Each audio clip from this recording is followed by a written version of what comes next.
Ini kertas kosong. Mari kita isi dengan cerita dan warna.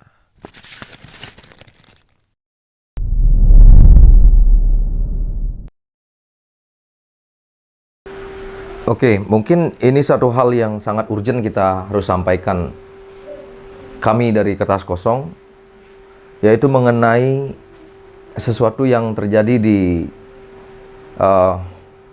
kota kami di Singaraja. Meskipun belum terbukti secara penuh, dan kami sangat menghormati asas praduga tak bersalah karena kemelutnya masih berada di ranah hukum, yaitu indikasi adanya kekerasan seksual terhadap anak yang berumur 7 tahun.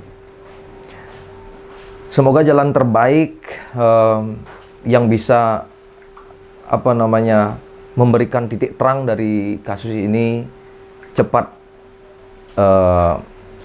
dijangkau oleh tim-tim yang sedang bekerja, dan kami berusaha untuk tidak masuk ke ranah itu, tetapi saya ingin memberikan pandangan-pandangan bagaimana seharusnya kita, atau bagaimana hal-hal preventif yang kita bisa lakukan untuk menjauhkan anak-anak kita dari permasalahan-permasalahan yang berhubungan dengan kekerasan seksual yang marak terjadi di negara kita, bahkan di dunia ini.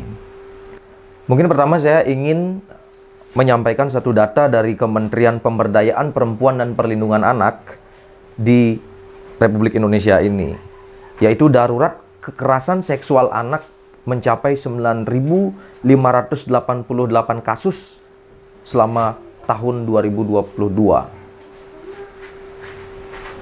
Dan tingkat mental health kita itu sangat-sangat tinggi. Jadi ibaratnya kalau kita gabungkan antara kejadian kekerasan seksual dan angka kesehatan mental masyarakat kita, sebenarnya kita bisa mengambil satu titik terang untuk mendeskripsikan atau mengambil satu pemaparan yang bisa kita gunakan nantinya sebagai pelajaran dalam menjalani kehidupan ini, dan untuk memberikan anak-anak kita keselamatan dalam ancaman-ancaman predator-predator yang melakukan kekerasan seksual ini. Tentu saja kekerasan seksual adalah sesuatu yang dilakukan oleh mereka yang memiliki mental illness atau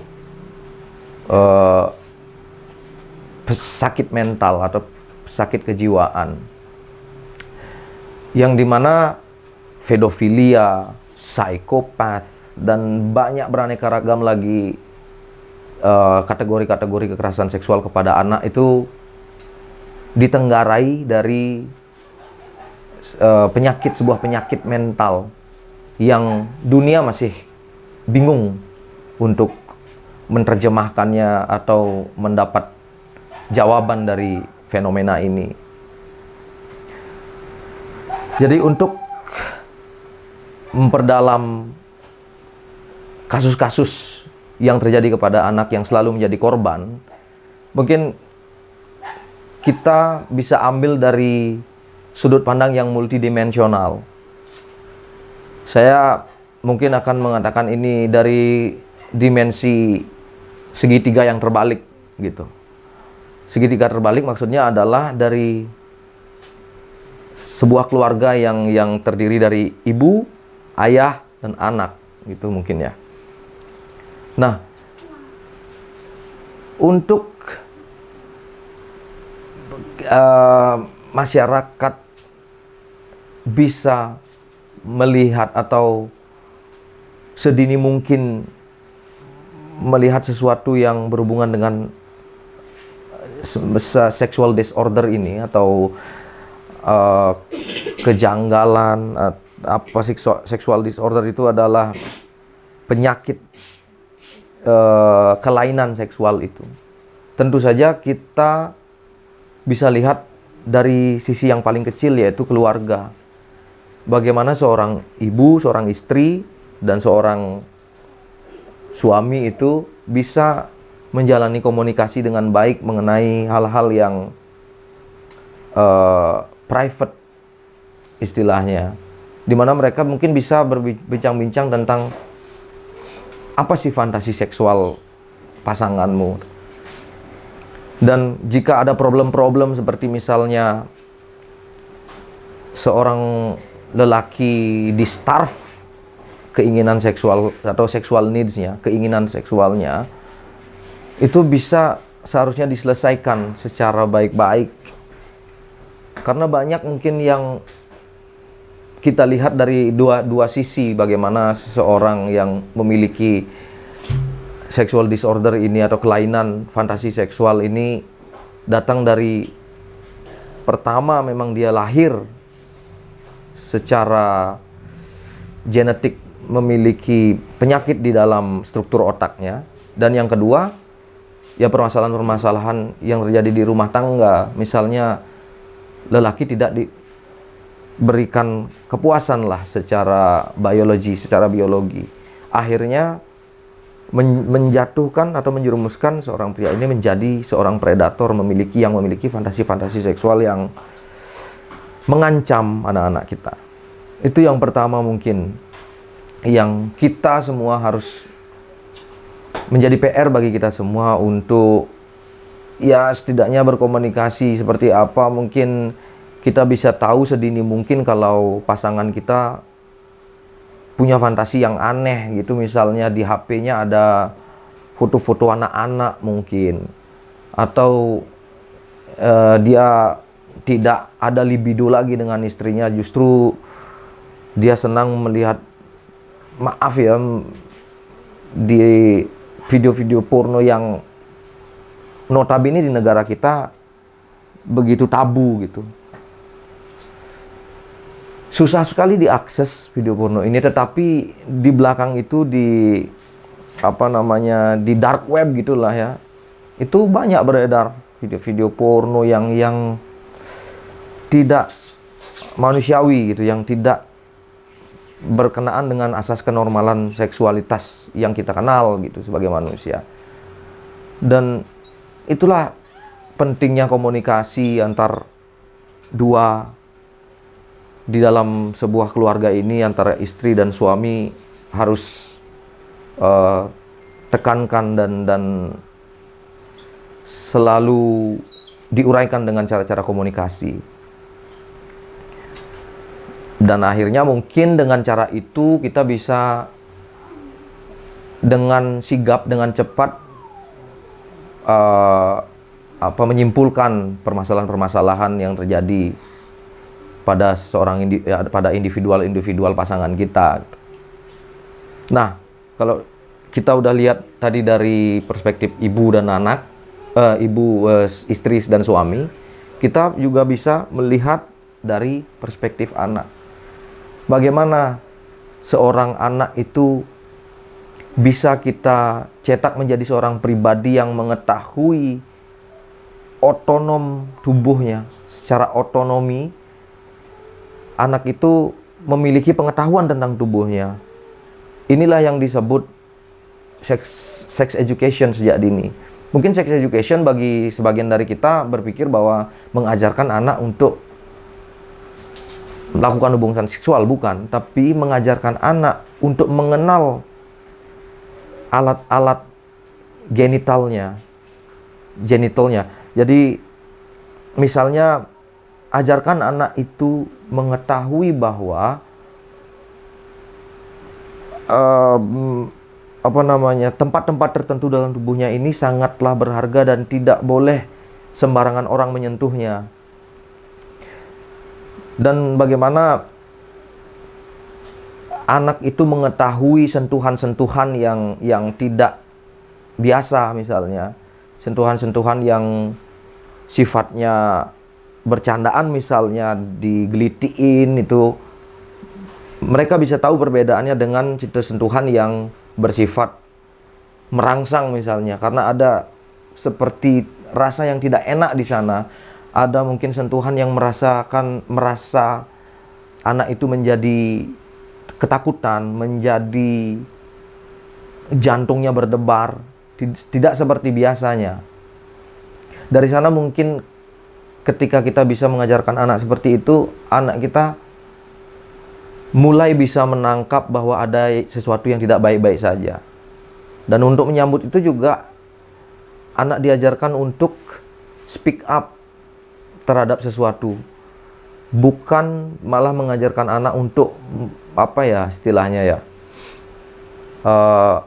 menganggap hal-hal yang berhubungan dengan tubuhnya adalah sesuatu yang bernilai rahasia.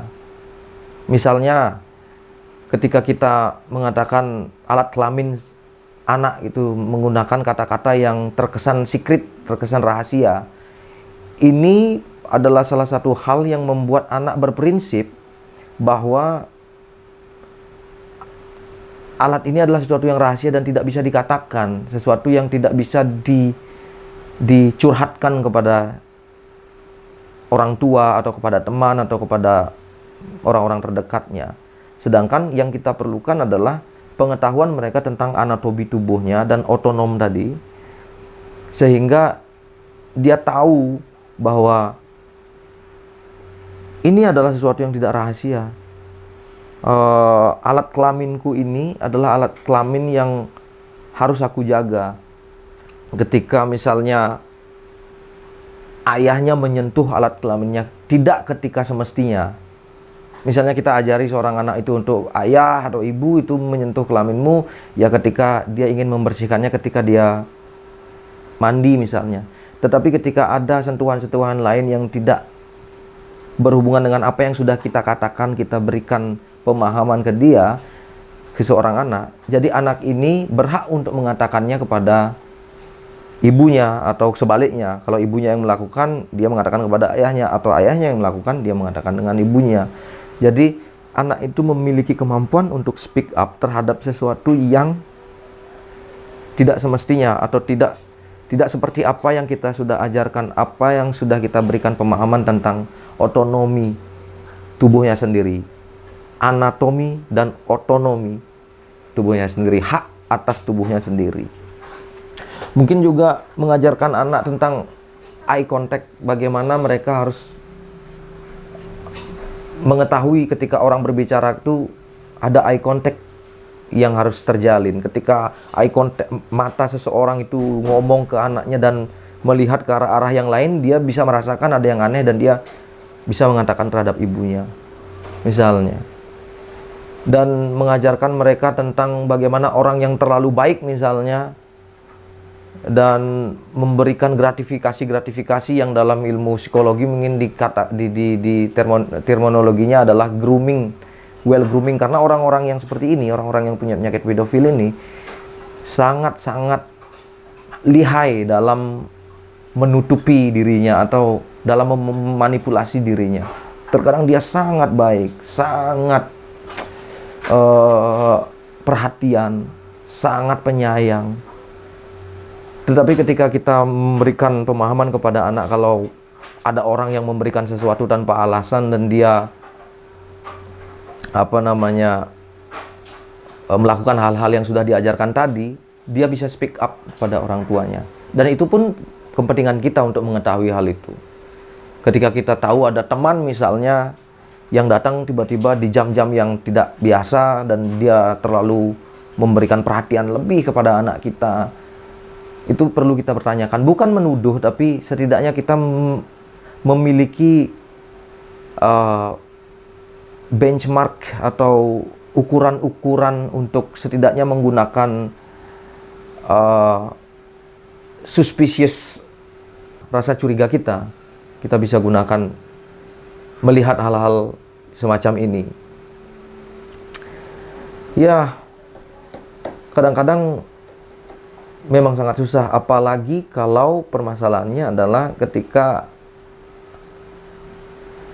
predator itu sendiri adalah ayahnya. Ini memang sesuatu yang jelimet sekali. Saya nggak tahu seperti apa cara kita membahas ini, tapi ya kembali lagi, ketika misalnya dalam keluarga hubungan kita baik, kita selalu membangun komunikasi dengan anak, membangun komunikasi dengan suami, membangun komunikasi dengan istri. Setidaknya ada hal yang lebih preventif atau sebelum itu menjadi sangat parah, kita mengetahuinya. Dan ya, selebihnya lagi mungkin peran kita masyarakat lah. Misalnya kalau ada teman-teman kita yang terlihat sepertinya memiliki fantasi-fantasi seksual yang menyimpang gitu, misalnya di videonya ada anak-anak misalnya, itu peran kita benar-benar sangat-sangat diperlukan untuk bisa mencegah itu dengan cara mungkin berkomunikasi dengan dia dan mengingatkan dia bahwa dia ini keluar jalur daripada sebuah fantasi yang seharusnya gitu. Mungkin kalau ada kesempatan bisa ajak dia atau suruh dia untuk ke psikiater atau ajak dia berdiskusi.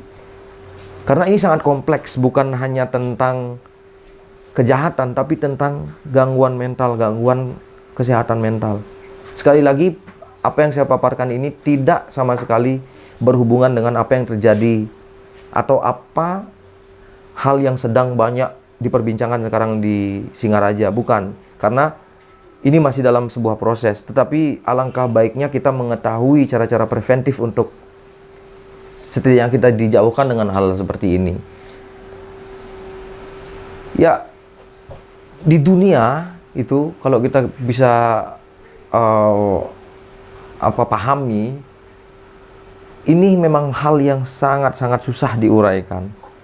Bahkan negara-negara maju pun kewalahan dengan hal ini karena sangat susah. Apalagi kita yang memiliki akses pornografi yang sangat tertutup. Jadi kita tidak bisa segera mengetahui seseorang misalnya men-search sesuatu yang berhubungan dengan pornografi anak-anak. Tapi kalau di beberapa negara, saya sempat di Australia melihat atau mendengar ketika saya berada di sana